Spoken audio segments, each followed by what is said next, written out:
Richard Gutierrez at Casey Concepcion. Dinumog sa kanilang press con. Richard, gusto raw makasama si Casey sa kanyang birthday. Chika Minute! Nasa Coron, Palawan ngayon sina Richard Gutierrez at Casey Concepcion para sa shooting ng Valentine movie nilang When I Met You. Pagbalik nila, totoo bang gusto ring makasama ni Richard si Casey sa kanyang intimate birthday party? Makichika kay Lars Santiago.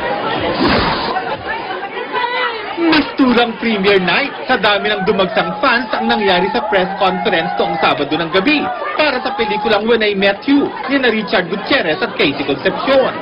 Pagbaba pa lang ni na Richard at Casey sa sakyan, dinumog na sila nang nagtitili ang tagahanga.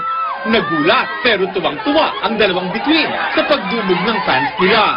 Sa lahat ng pumunta dito sa Imperial tonight, thank you so much. And of course, sa lahat din ng press people na nandito, thank you rin. Sa lahat po ng fans ng K-Chard, Casey Chard, K-Chardies, sa lahat po ng Cookie Burks, at sa lahat po talaga ng sumusuporta. Ngayon pa lang, salamat po. Nako, sobrang kaming excited dahil dyan na pinakita ninyo yung suporta ninyo. Kahapon ay umalis na sina Richard at Casey papuntang Coron, Palawan. Doon kukunan ng ilan sa mahalagang eksena ng When I Met You, kaya sobrang excited ang magka-love team.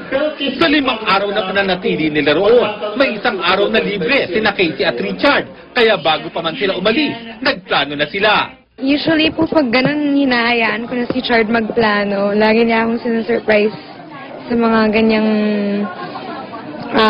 activities. Of course, it's gonna be fun.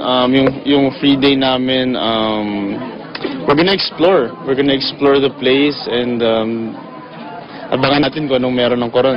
Bago mag-birthday si Richard sa January 21, ay babalik na sila ni Casey sa Maynila. Ngayon pa lang, may plano na si Richard para sa kanyang kaarawan at kasama siyempre si Casey sa kanyang plano. I just want a very simple and quiet birthday, an intimate time with my family. Of course, Casey's invited and some people from GMA, Regal, and other showbiz personalities are invited. But it's gonna be very intimate. Lars Santiago, updated sa showbiz happening.